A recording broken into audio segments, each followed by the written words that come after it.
Hey, that's Anna. Jumping music, sleek DJs, fog machines, and laser rays. Look out, weekends, cause here I come.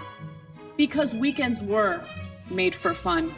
Look out, weekend, cause here I come. Because weekends were made for fun, fun, fun. I work hard every day. It's all work and no play. With the boss on my back. He don't give me any slack.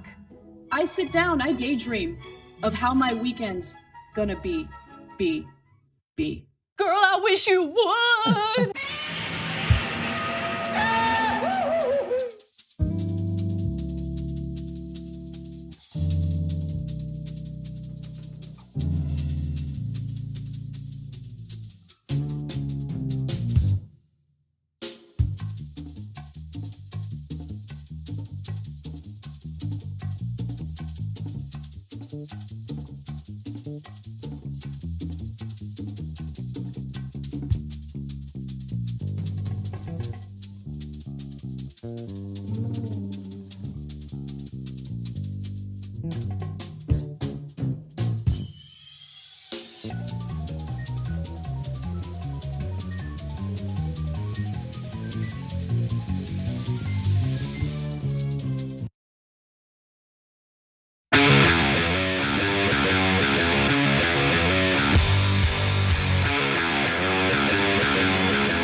What is up, everyone? Welcome to TYT. I'm Anna Kasparian. Joining us on this beautiful Friday is Benjamin Dixon. What's up, Ben? Hey, Anna, how are you? Always a pleasure to be here. It's always a pleasure to have you. And it's always, it's always a good day when you have positive stories in the rundown. And there are some positive stories. Of course, we have some insanity, lunacy coming from Donald Trump. He held his first press conference today, and we're gonna give you the details on what he had to say. Did he address the outcome of the election? You wanna stick around to find out, right? But it's Friday and I'm super excited about it. Like, I'm excited that it's gonna be the weekend, and I have to work a little bit on Saturday, but after that, I'm gonna do nothing, just lay around, be a slob. Living for the weekend. Just be lazy. Yeah, I'm exhausted. I mean, it's crazy because I don't know if you had this same, I guess, prediction, and it was an inaccurate prediction on my part at least. Like, as soon as the election is called, like, you can just kind of like relax a little bit. The workload might lessen, but no, that didn't happen. No. Things have gotten crazier. No, it has gotten more intense, and I'm wondering how far this can go. There has to be a limit to this at some point. I know. Well, we'll see. Maybe the best is yet to come. All right, so let's actually get started with the breaking news, and it has to do with Donald Trump's press conference. So, Donald Trump held his first press conference after losing to Joe Biden in the general election. Now, did he use it as an opportunity to finally concede? Of course not. But he did use it as an opportunity to go after his political enemies, whine about Pfizer and their news regarding a vaccine. It was absolute nonsense. But one thing that was very clear is that Donald Trump certainly hates Cuomo from New York, the governor of New York, of course, and likes to, in any way he can, retaliate against his political opponents. So in this next clip, you're gonna hear what he has to say about Pfizer's upcoming coronavirus vaccine and how Trump plans to distribute it. Watch. As soon as April, the vaccine will be available to the entire general population, with the exception of places like New York State, where, for political reasons, the governor decided to say, and I don't think it's good politically, I think it's very bad from a health standpoint, but he wants to take his time on the vaccine. He doesn't trust where the vaccine's coming from. These are coming from the greatest companies anywhere in the world, greatest labs in the world. So he went on to basically threaten New York by refusing to distribute the vaccine to that state. Now, of course, the important word there was April, which means he won't be president, and it doesn't really matter. It doesn't matter what he has to say on that stage. But Ben, I wanted to get your thoughts. If you could, maybe you could help me. Is he saying that New York isn't getting it because they're refusing it, or they're not getting it because he doesn't like them politically? Because I wasn't sure on that point.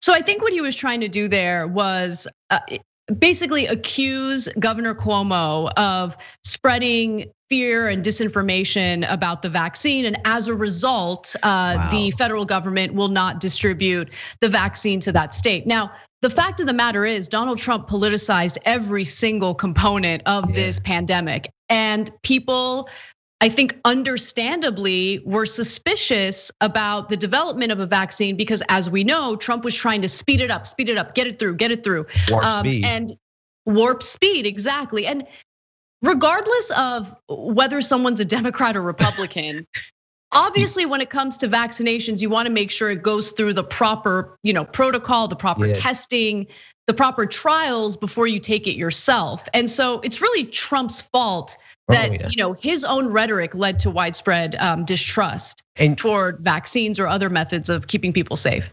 And as you can see, it's like I really just had to pause and ask if I'm hearing this correctly, because what seems like common sense to him is anathema to us. Like, this can't be really what the president of the United States is saying, that because of pettiness, political pettiness, he's willing to risk or at least threaten, right? He won't be here in April, like you said. So really, he won't have any impact on that at all. But he's the president of the United States making this type of threat to alienate an entire state that he's supposed to be the president of. And also, he said places like New York, right? So I think it's very clear that he's trying to make a statement there regarding states that haven't been friendly to him. I wonder if Arizona and Georgia, two states that flipped from red to blue, make it on that list. But anyway, he wasn't the only one who decided to go after Governor Cuomo during this press conference. So let's take a listen to what Alex Azar had to say. Thank you, Mr. President, for providing the leadership that's gotten us where we are today. The success that Operation Warp Speed has realized so far has been made possible only because of the bold vision you announced not even 6 months ago, right here in the Rose Garden. As I worked with the president to assemble this team and organize this effort, his support was indispensable at each step of the way. We went out and found the very best people on the planet to do the job. This process has been driven solely by science and data. So it's a shame that some, one example being the governor of New York, have actually injected politics into the process and suggested the possibility of intentionally delaying access to an FDA-authorized vaccine, which is simply unconscionable. Thank you, Mr. President, for making that very bright future possible for the American people. If you look at polling regarding Americans' trust in a vaccine, you'll see over and over again that people are skeptical, they're worried. And it's not because of what Governor Cuomo had to say about it. It's because of Donald Trump's own rhetoric. And again, I don't really get why this press conference was utilized as an avenue to attack Governor Cuomo. The people who politicize this pandemic from the start are members of the Trump administration and Trump himself. Yeah, you notice he has nothing to say unless he's attacking someone. That's why he had to center Cuomo on this. And the thing that really you should have just focused on the science. If the science stands up by itself, then you wouldn't have to create a villain. So that makes me even more nervous. It's like, have these people not seen any zombie movies where it wasn't because of some supernatural thing? It was like a virus, a pathogen that went wrong, and we try to treat it. That's why most of us don't trust it. We've seen this too many times in horror movies. Right, I mean, Trump's lack of leadership, incompetence, the fact that he discouraged people from wearing masks. He told the Wall Street Journal that he thinks people wear masks to make him look bad, which means that he would prefer people to not wear masks to make him look good, even though it puts their own health at risk by doing that. And also, I mean, if we had done nothing in response to coronavirus, the numbers would be similar to what we're experiencing today. And to be clear, Trump had completely abandoned any type of action toward this pandemic months ago. But after he lost the election, he was pretty much MIA until he held this press conference today. I want to tell you how serious this pandemic has gotten. How serious the numbers have gotten because of Donald Trump's lack of leadership and incompetence.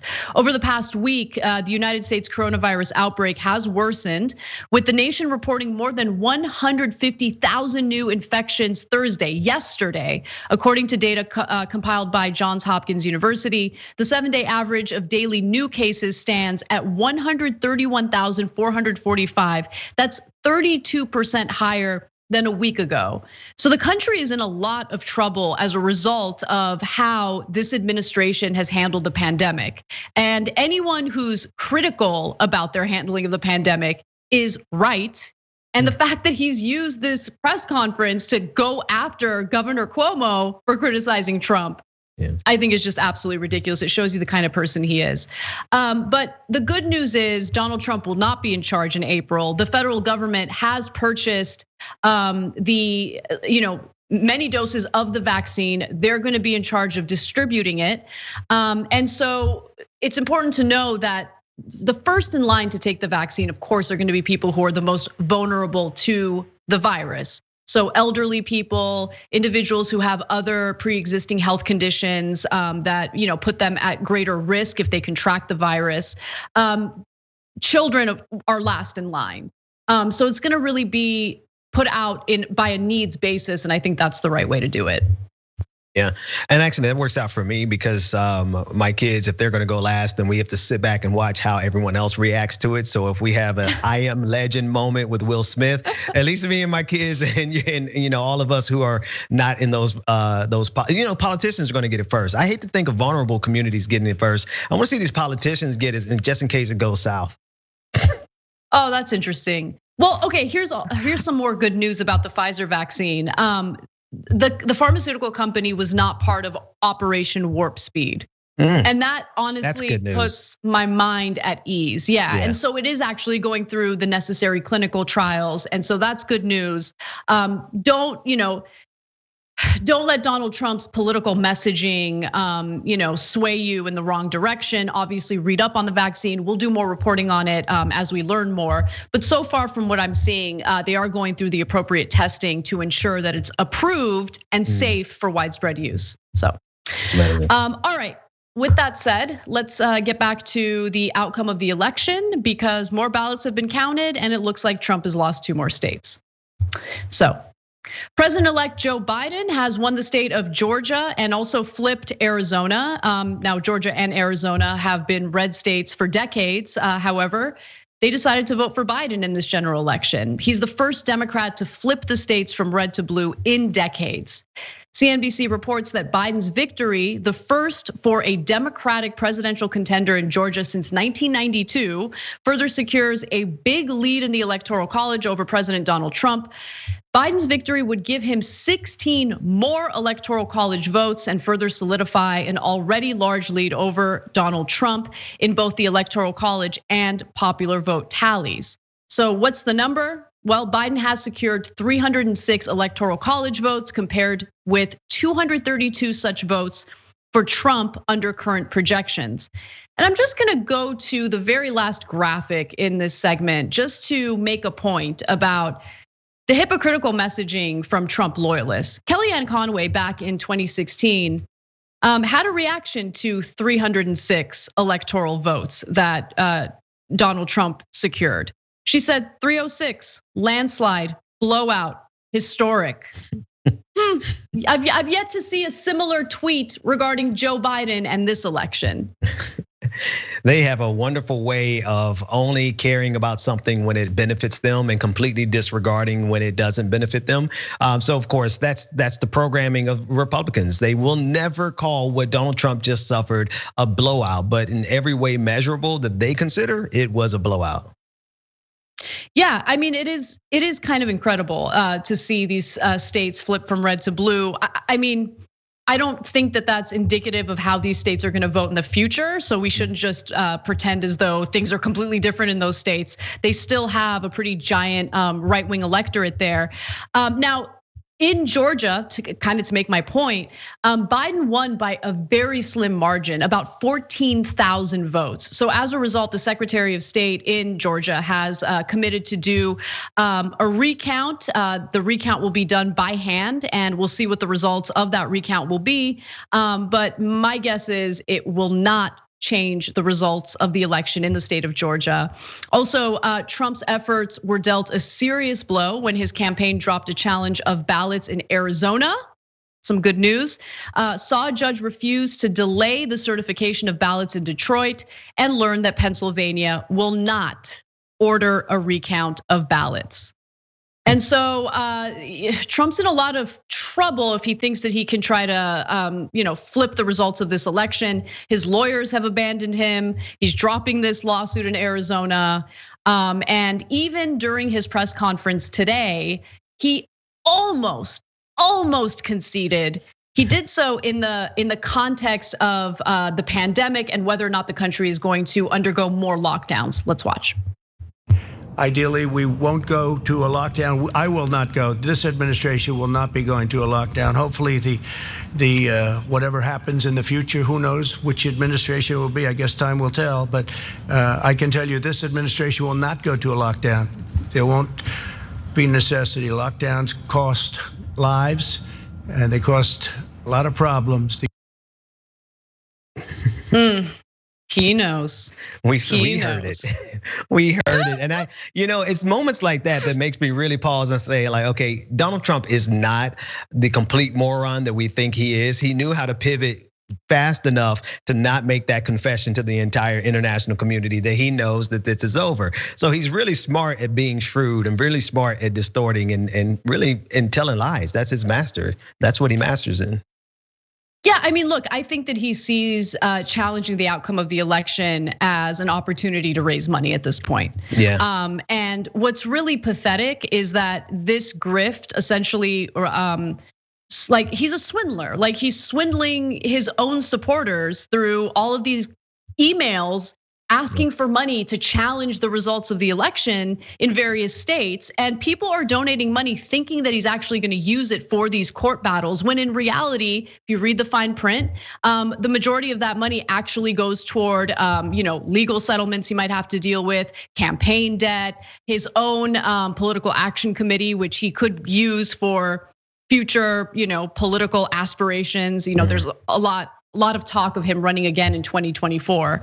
But it's amazing how much he takes advantage of people who support him, how much he likes to bamboozle them, and how they go for it every single time. And that last part, Anna, is the thing. Like, how do they not see what is so obvious to us? It's actually written in the fine print there if they actually paid attention to it. But it's so much more important for them to feel the sensation that they are fighting back to own the libs, and Donald Trump has monetized that. Absolutely, exactly. So I do see this as a grift, and I do think that it does have actual consequences. I don't think he's actually going to attempt to stage a coup, but at this point, what he is doing is fueling potential violence and civil unrest in the country.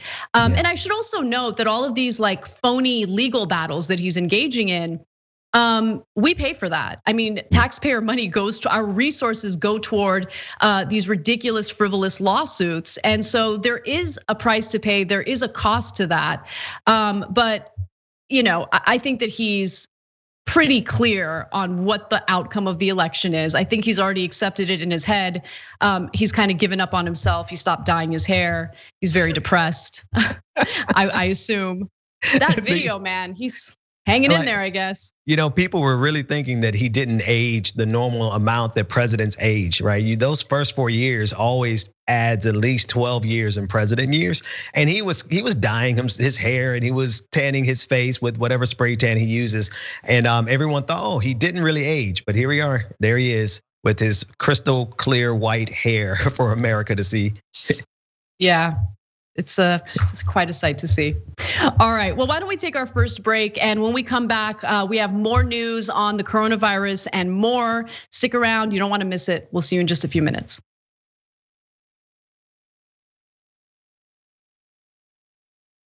We get animated about the news. Yes, we're not the robots on TV. I actually care about the news. Guilty, I care. Senator Sanders, I'm going to do something unusual. I'm going to ask you a policy question. Hey, how dare you? That's the problem. You're the problem. Don't ever attack the Republicans. Where the is the liberal media? No. These are all establishment guys. They love the system as it is. They're all enormously rich off the system that exists. For us, this system isn't working. So what this campaign is about is trying to create an economy that works not only for the people on top, but works for all Americans. We're going to rock the boat. We're going to be counter-establishment. We're going to tell people the truth to the best of our abilities, and we're going to keep it real with them.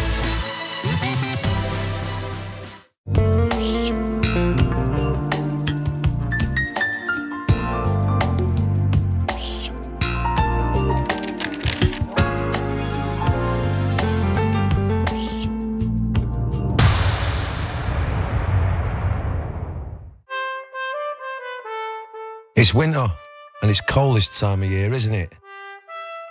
Well, it might feel chilly, and the wind might bite at your nose. Maybe you want to snuggle up with a hot chocolate, or wrap up warm and wear your biggest coat. But in the grand scheme of things, our earth is too hot, and it's getting even hotter. Our seasons are getting confused. Lots of birds are nesting earlier, and spring flowers are coming out too soon. This is what climate change looks like. It's affecting so many of the things we love, both here in our own backyards and around the world. But we have hope because we know that together we can protect them if we act now and everyone does their bit. So this Christmas, give a gift of love and show the world you care. How in the world are you going to get the right to vote if you don't already have the right to vote? That's impossible.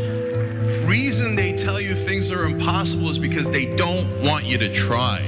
It only took 7 years for them to get an amendment to get a right to vote. Does this result in millions upon millions of Americans losing their coverage? And we've been waiting to find out, and now we know, yes, it will cut millions. Public education was supposed to be the way to equalize everyone regardless of their socioeconomic status. But if you come from a family that's poor, how are you going to afford grade school for your kids? This fight is about fairness and morality. It's about the American values. You think that black people all across the country, in every city, were all lying when they said the police abuse and the police kill us when they should? No, of course they weren't lying. Yes, it does happen. Yes, they do get targeted more.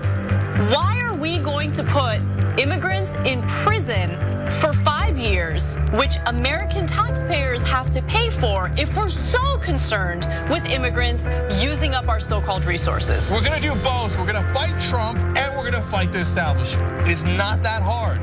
Yes, you can do both at the same time. Go tell them.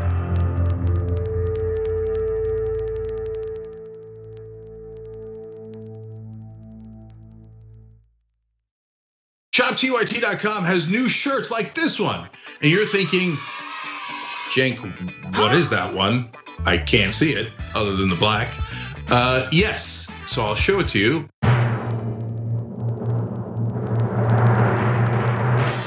If you can read this, you're not practicing social distancing. Yes! Now, you were practicing social distancing. This is over video. But overall, you get it. ShopTYT.com.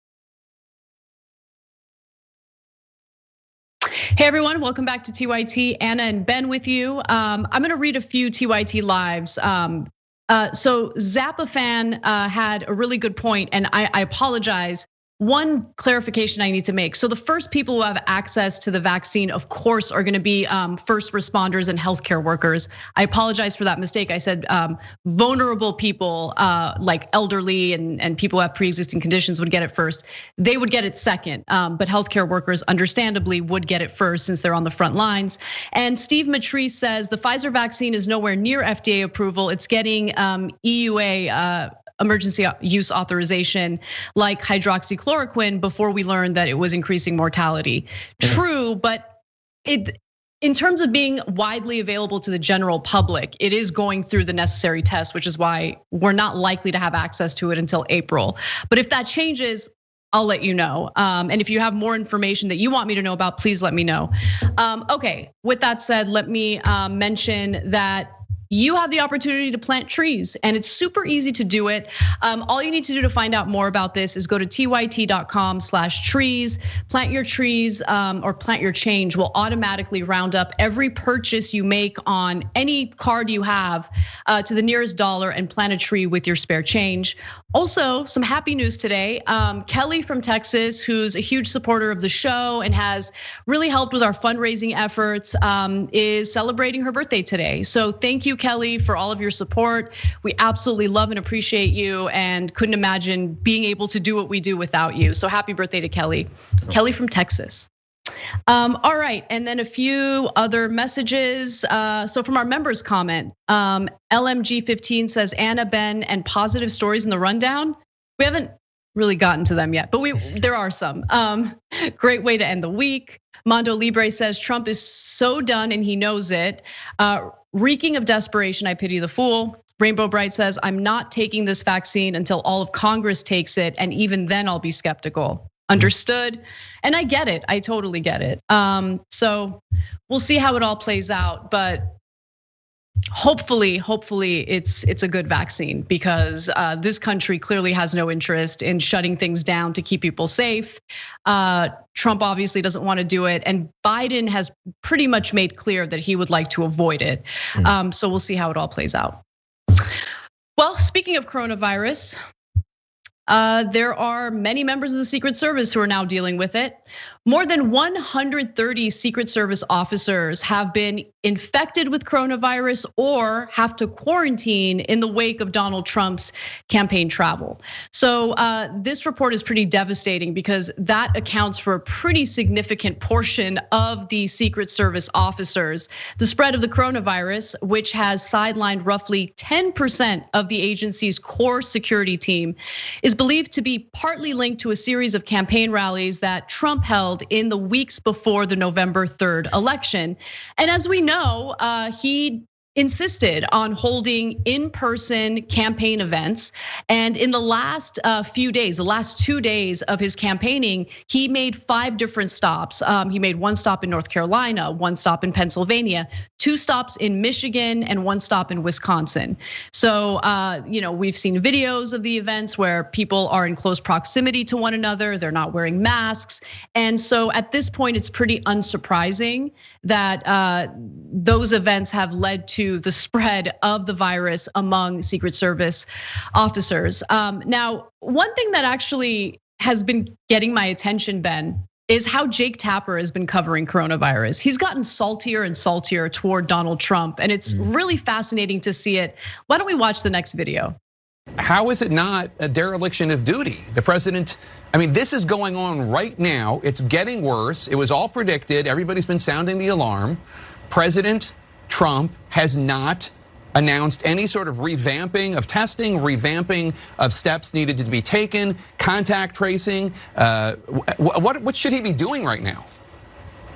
Well, there is, I'll be honest, if it were me, and I'm probably glad that nobody thinks it should be me, but I would hand this over to the coronavirus task force and the CDC and say, get to work. Do daily briefings, let the American people know what's happening, create a national strategy.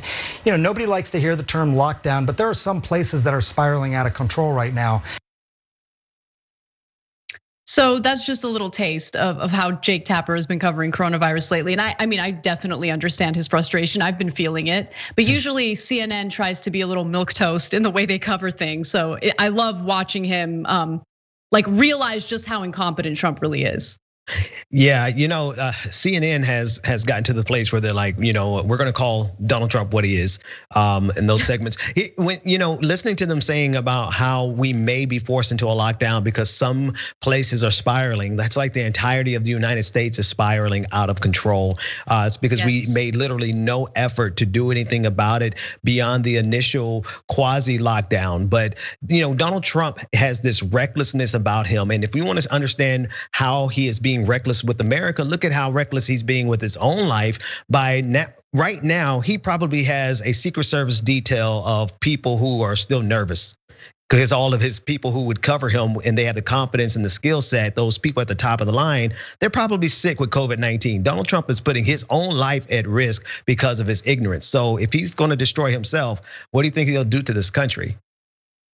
Right. I mean, he failed to keep himself safe from the virus. He failed to keep his family safe from the virus. He failed to keep members of his administration safe from the virus. In fact, more than a dozen White House aides have tested positive for the virus just in the past week, including a range of low-level assistants and secretaries, officials said. Offices that have been affected include political affairs, legislative affairs, and communications. Let's name some specific names here. Among those who are infected are White House Chief of Staff Mark Meadows and outside political advisors Corey Lewandowski and David Bossie. So, I mean, he just doesn't take it seriously. And I really want to emphasize that clearly Donald Trump and the people who work for him have access to healthcare that ordinary Americans do not have. One of the reasons why it was so important to flatten the curve in the early days of the pandemic was that our healthcare system is easily overwhelmed by an influx of patients. And so you don't want to find yourself in a situation where you're not going to be able to get the care that you need to survive if you contract the virus. But unfortunately, many parts of the country are experiencing that right now. And it's just absolutely devastating. Trump might have access to all of these different experimental drugs, round the clock care. Average Americans don't get that. So it is a dangerous situation for them. Wow, yeah. I'm sorry, but I'm just registering everything that you're saying. How many people have put themselves at risk of dying because they believe that they were equal to Donald Trump? But at the end of the day, no, you're not. You're going to catch COVID-19 and it may not work out as well for you, but you trusted it because how good it worked out for Donald Trump. But he has had everything at our human disposal ready for his care, not you. Wow. Yeah, exactly. And then, one other thing I want to mention is, look, part of the problem with how the country has handled the pandemic is that in order to really control the virus and prevent it from spreading so rapidly, you do need shutdowns, at least until you have a virus. And this country's unwilling to do that. I'm sorry, what did I say? You said virus, but I know we know. Oh, my bad. Yeah. Vaccine. Yeah, the only thing you need, like you need a vaccine, and until you have a vaccine, either you need to really encourage people to practice social distancing and wearing a mask. In this country, I feel like it's nearly impossible because people somehow think that's stomping on their liberties. But the reason why the government doesn't want to do it is because what's the best way to encourage people to stay home? Pay them to stay home. Yes. Right. I get the economic frustration that people have been feeling as a result of this pandemic. And we can't even get a third round of stimulus for people. It's insane. So we're gonna just, I guess, keep dealing with it the way that we're dealing with it. Biden has said that he's going to consider a federal mandate on masks, but you already have governors from red states who say that they disagree with that, with that mandate. So why are they so perfectly designed to destroy us? Like what they think is like liberty and freedom is literally what could destroy us. And COVID-19 is just one example of it. The greatest expression of oppression in their minds is having to wear a mask. But you could save some lives if you did. Yeah, no, absolutely. But they just don't see it that way. The simple act of the government telling them, please wear a mask to stop the spread of this virus is just offensive to them. Yeah. But again, like one of the best things you can do as a leader in this country is ensure that people have the means to stay home without, finding themselves in complete economic turmoil. And other countries have done that. European countries were willing to pay up to 70% of people's wages if they stayed home. And we're just unable to do that. And I think there's a price to pay. We're seeing it right now in the number of people in hospitals, the number of confirmed cases on a daily basis, and the number of people who have already died as a result of this pandemic. Nearly 250,000 Americans. It's just absolutely shameful and pathetic. All right, well, let's move on to some other news. Donald Trump's trade advisor, Peter Navarro, was on Fox Business, and he had some thoughts to share about how the Trump administration is planning for the transition. Let's watch. My own view, looking at this election, we have what appears in some sense to be an immaculate deception. But if you look statistically at what happened, clearly the president won this election and was leading on election day. And then after election day, somehow in these key battleground states, they got just enough votes to catch up to the president. That's kind of what is being investigated. So I think what's important here is that this is a country of laws and rules. We have a very clear set of election laws. And what we need to do is go through the process as we did with Gore, Bush v. Gore, and see where we get. So until we do that, our assumption is the second Trump term. We think he won that election. Our assumption is a second Trump term. Just today it was announced that Joe Biden won both Arizona and Georgia, meaning that he now has a total of 306 electoral votes. So things aren't working out the way that the Trump administration was hoping or was assuming it would work out. But yeah, I mean, Ben, thoughts on Peter Navarro's statements there? So here's the thing, like, there's some of us think that a Trump coup is very possible, and others feel like, maybe not. But what troubles me isn't the ability for us to just have a peaceful transition and everything goes fine. That's what I'm hoping for. But they can't keep talking like this and expecting all of their supporters to just back down when they've collected these checks and they've gone off into the sunset of Mar-a-Lago. Their supporters are still gonna be angry. So whether they plan on instituting a coup or not, they are preparing their followers. And if you've paid attention to their followers, some of these folks will carry out that violence. Yeah, absolutely. I mean, we're going to talk about it a little bit later in the show, but MAGA is planning a big rally in Washington, D.C. Yeah. And of course, it's being encouraged by Donald Trump and his goons. And members of the Proud Boys are already threatening to use violence. Unfortunately, there are counter protests planned. And I say unfortunately because I don't think it's a good idea. Donald Trump lost the election. Nothing's going to change that. So let the MAGA guys go out there and have their little rally, have their fun, embarrass themselves and move on with your lives. Like don't engage with them. It's just not worth it. And I saw a video featuring General Mark Milley that actually put my mind at ease. I never thought I would use that statement, but I think it's important to show you guys what I'm talking about. So let's take a look at what he had to say this week. We are unique among militaries. We do not take an oath to a king or a queen, a tyrant or a dictator. We do not take an oath to an individual. No, we do not take an oath to a country, a tribe, or a religion. We take an oath to the Constitution. And every soldier that is represented in this museum, every sailor, airman, Marine, Coast Guardsman, each of us will protect and defend that document regardless of personal price.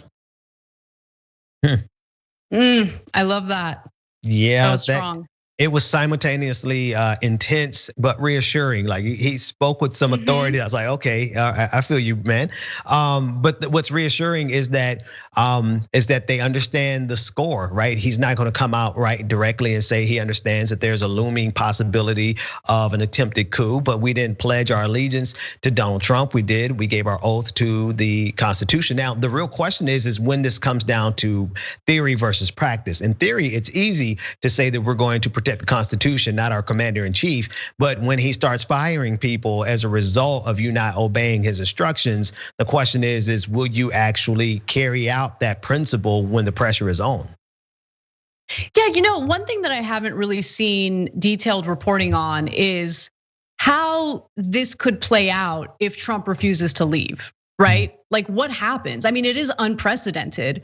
What's the protocol? What's the planning for that?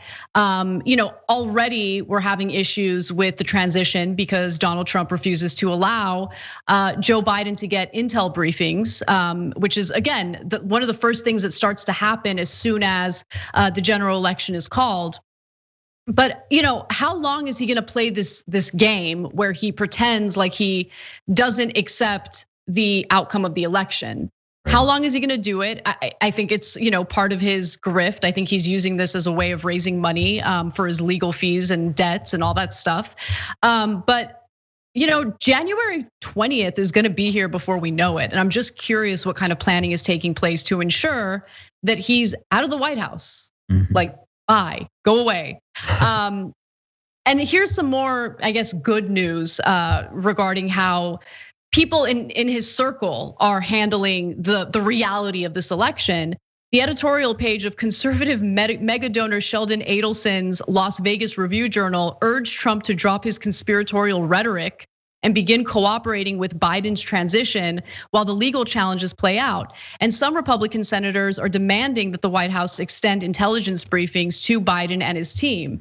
Now, they kind of speak from both sides of their mouths, right? Yes. Like they'll say the transition needs to start, allow Biden to get the briefings. But at the same time, they'll justify the legal battles that the Trump campaign is engaging in.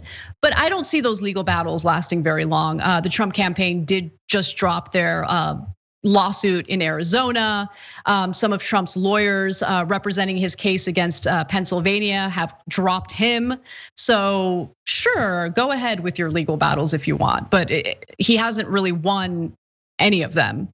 It's just nothing's really working out for him. And again, I think he knows it. I think people in his administration know it. It's just pathetic to see all these people enabling him.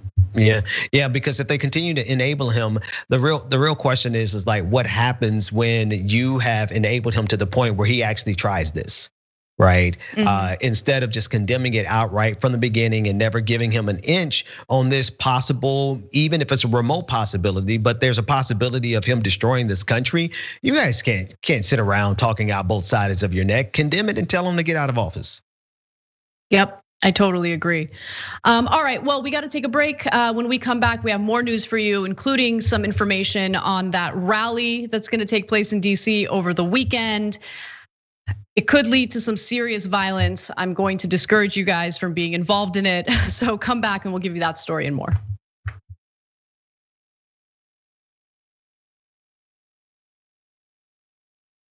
Old school's pitched to me from Jake. It'll just be me, you, Jesus, Ben, and maybe Michael. And we're like, okay, cool. I can do that every week. As you can see, me, Jesus, Ben.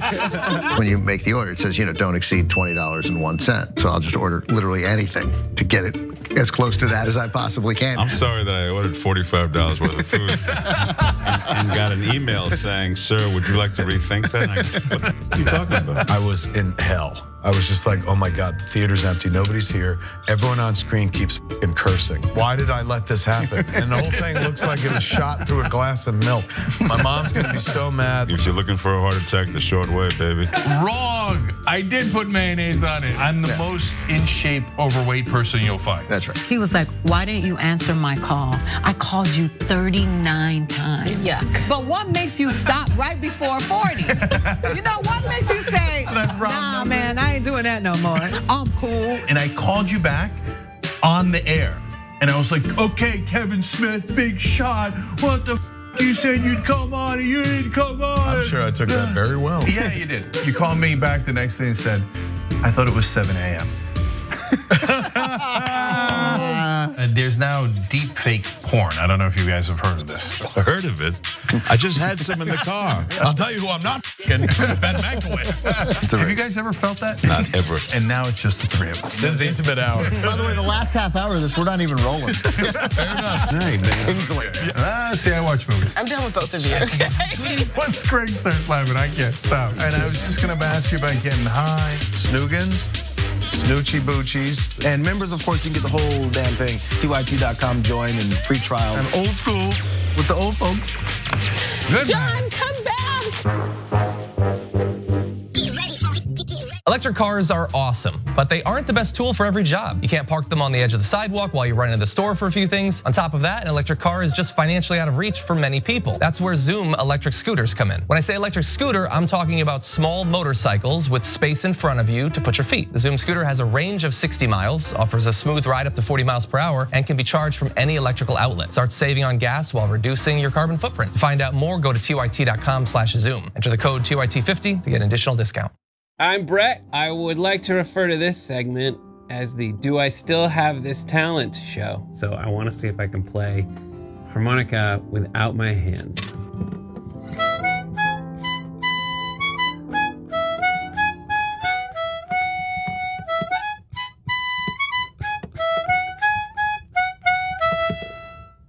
I don't know why I have that. Nothing's gonna be more impressive than that. I can also spin a basketball on my finger. While drinking, I'm gonna spin a basketball on my finger while drinking apple juice. You can do this, dude. It's also flat. I don't know if that helps or hurts. And it seems to be somewhat wobbly. Ta-da!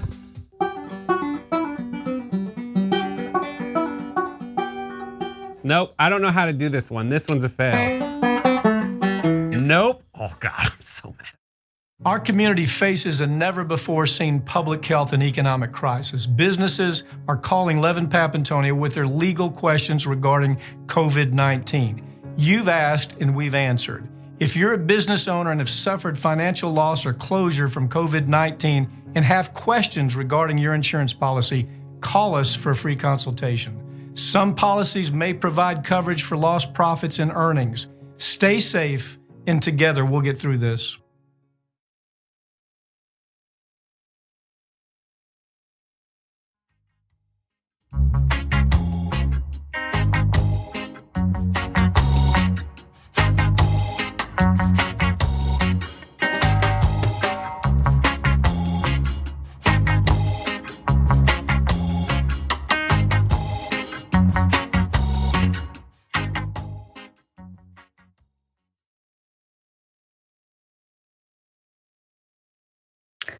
What's up, everyone? Welcome back to TYT. Anna Kasparian and Benjamin Dixon with you. I'm gonna read a few super chats and move on to the rest of the rundown. So we have Logan Hall who wrote in and says, I watched Benjamin Dixon's live video this morning when the panel was talking about code switching depending on the audience, and now I'm super conscious of it. Ben, what is that?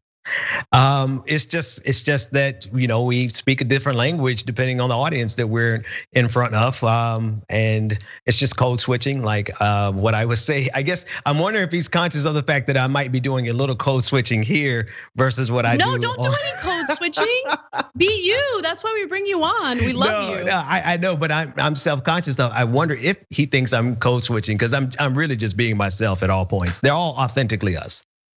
I think the best example of code switching was how Tucker Carlson presented himself in his debate with Cenk at Politicon.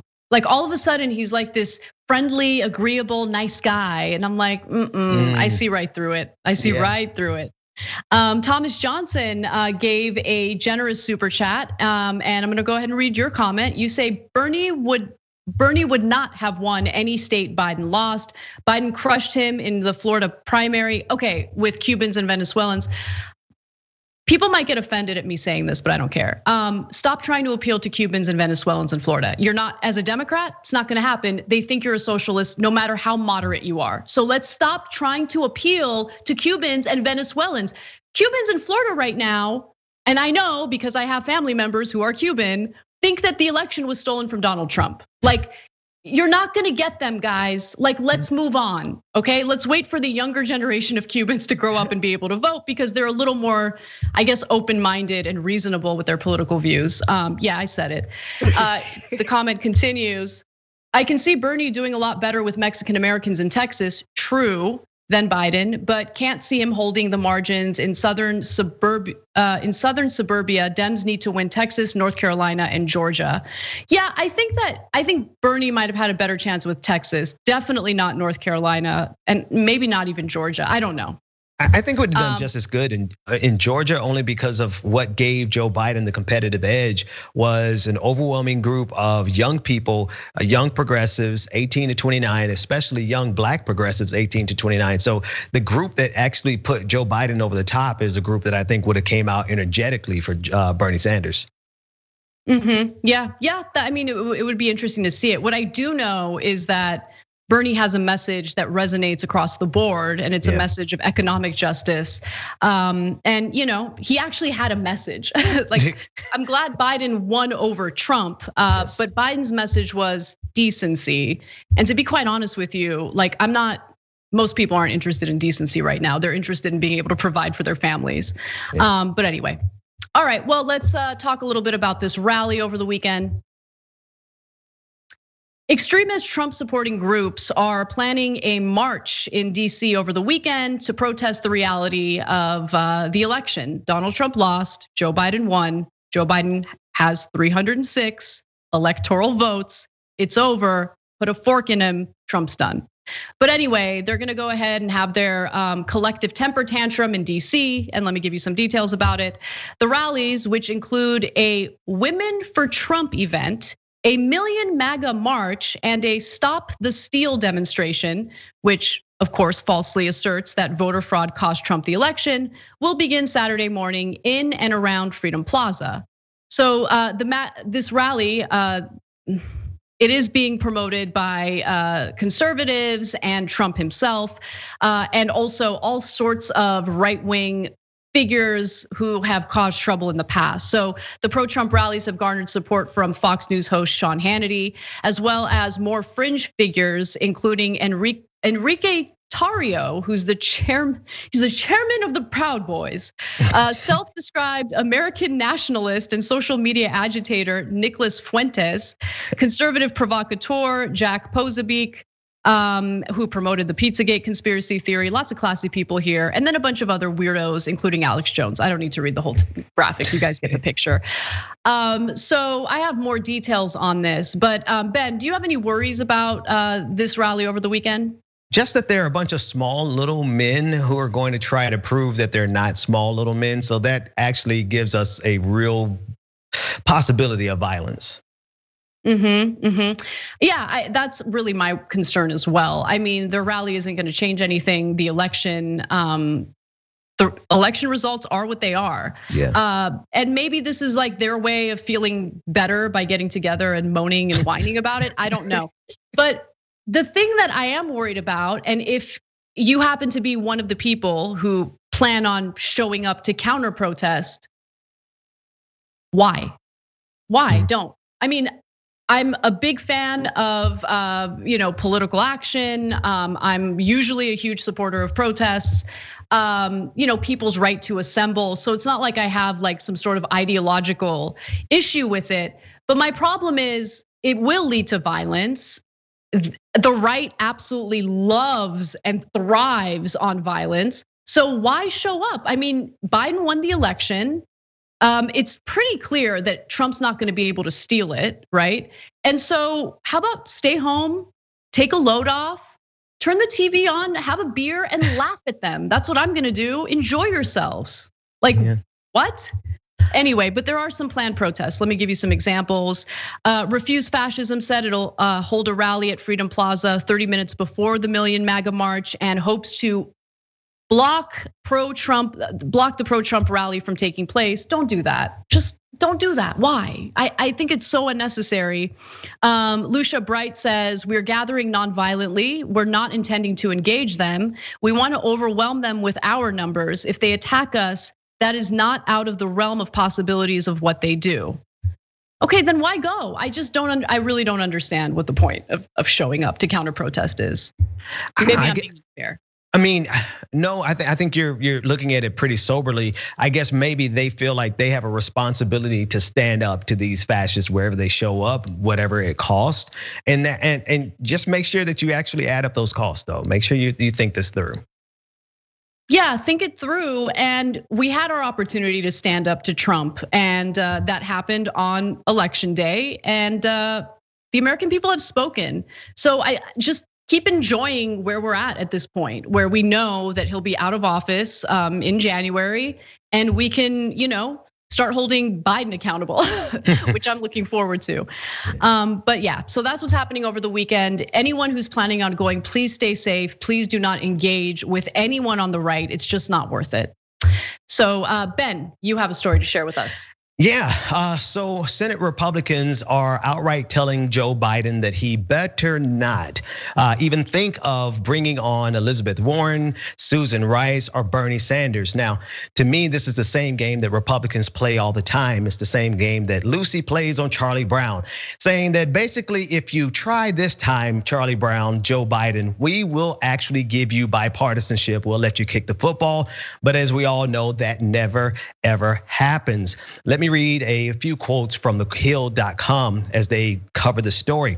Senate Republicans are warning that President-elect Joe Biden would spark a fight if he were to nominate Senator Elizabeth Warren of Massachusetts and Bernie Sanders of Vermont, or former National Security Advisor Susan Rice to his cabinet. They went on to say, Republicans are already seeking leverage by saying Biden would be better off picking centrists such as Senators Chris Coons of Delaware or Doug Jones of Alabama, okay, for his cabinet rather than the progressive stars Warren and Sanders. And finally, thehill.com said GOP lawmakers declined to speak publicly about their expected opposition to Warren and Sanders, who were both their colleagues, but privately, they're warning that tapping a senator with outspoken liberal views to head the Treasury Department or Labor Department would spark a fight.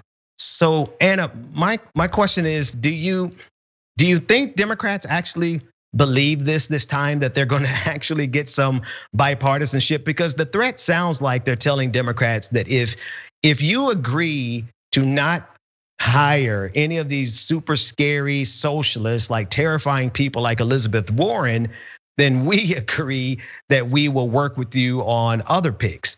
Do you think Democrats believe it, or should they believe it? No, of course they shouldn't believe them. I mean, look, I think that Biden ran on this message of decency and the importance of bipartisanship because that was really the only message that he could run on. Like, what was he gonna do? Run on a message of economic equality? No, I mean, he told his donors that nothing will fundamentally change under his leadership. And when someone shows you who they are, believe them. Yeah. Look, we had a lengthy discussion on this show this week about whether we would prefer Bernie Sanders within Biden's cabinet, or if it's better for him to remain in the Senate. And I think that it's honestly better for Bernie to remain in the Senate. I think that, the Senate as part of Congress is supposed to be part of the system of checks and balances. And I just worry that, if he's baked into the Biden administration, he's not gonna have as much sway and influence as people think. However, if he's the head of various Senate committees, especially committees that have to do with our economic situation, I think that he has much more sway in that regard. I think that we need to be realistic about what a Biden presidency is gonna look like. Right. A Biden presidency is gonna stop the bleeding for a little while. But I don't think that the left is going to accomplish some of the lofty policy goals that we have. I think that we need to be better at organizing and find a way to gather enough power, accumulate enough power to actually have some influence moving forward. Right, and that's the thing for me, is like Joe Biden keeps trying to kick this football of bipartisanship. It's like he has this fetish for bipartisanship with Republicans, and Republicans know that, and they know that that's his weakness, and so they're going to keep playing around in bad faith. Versus over here on our side, we're legitimately trying to implement policies that are going to let our children live in a habitable global, the world, the planet. We're trying to save the future for our children, and they look at us as if like we're the problem. So I'm wondering if there's ever going to be a time, or should we just completely forget about working with these people because they're more interested in working with Republicans? Yeah, I mean, I think that the left just needs to have a multi-pronged approach. So I know that there are some people out there, so-called left-wing pundits that have like a vested interest in downplaying the importance of electoral wins involving progressives. No, that's important. What I mean by multi-pronged approach is we need organizing, meaning organizing among workers. But if we can win electorally, we should win electorally. That is part of this equation in accumulating power. And when I see people like Ilhan Omar, Rashida Tlaib, AOC, pretty soon Cori Bush, Jamal Bowman, I refuse to minimize those wins. Absolutely. You don't get what you want by just snapping your fingers. It doesn't happen that quickly. We're not going to successfully create a third party. It's just not going to happen. And so we need to get crafty and figure out how to accumulate power under the system that we're functioning under right now. And it can be done. The right wing did it. There's a playbook. They're way more organized, and they understand what power means. And honestly, there's this young electorate that's hungry for leftist policies. And so it's really the future of the Democratic Party, in my opinion. Absolutely. Yeah, so I love having these discussions. So we'll talk more about this type of stuff in the post game today. We have other awesome stories, including what are Donald Trump's children saying? Apparently there's a bit of a disagreement as to whether or not Trump should concede. Also, Justice Alito has some thoughts on liberties, religious liberties in this country. I can't wait to hear more on that. And it's gonna be fantastic. So don't miss it, become a member by going to tyt.com/join. And Ben, for our live audience, where can everyone find your work? They can find me on YouTube at The Benjamin Dixon Show. Go over there and like, share, and subscribe. And you can always hear me make some noise on Twitter at Benjamin P. Dixon on Twitter. Love it. All right, everyone. If you're a member, we'll see you in the post game.